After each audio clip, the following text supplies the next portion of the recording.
Hey y'all, it's your girl Kimberly West again. Ooh, as you can see, I am no longer in Playa del Carmen.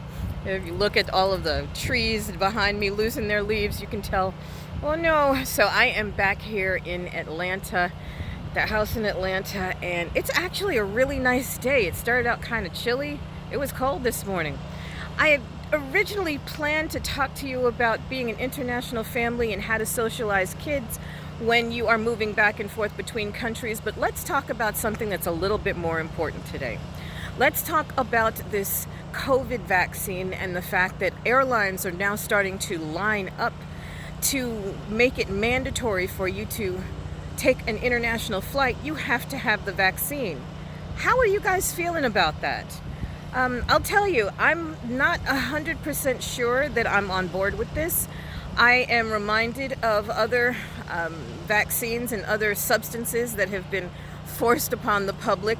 At some point, DES daughters come to mind. And if you don't know what DES daughters was, it was basically the first form of estrogen that was given to women, particularly to keep them from having premature labor. And it was given from 1938 to about 1971 or so.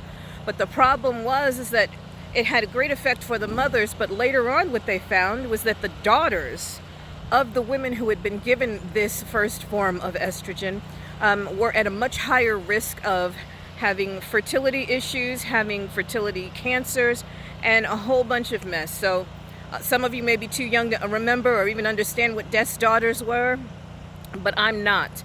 And, just having seen vaccines not being tested long term and find out what the long-term effects are, I'm not 100% sure that I am on board with getting this vaccination in order to fly internationally. So that means we have a decision to make. And my husband, pretty much feels the same way.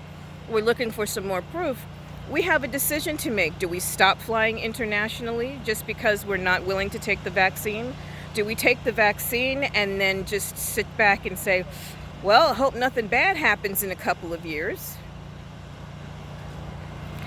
With the way things have been going, I don't have a whole lot of faith in the government and some of the things that they've been pushing, and that's just me, and that's just how I am.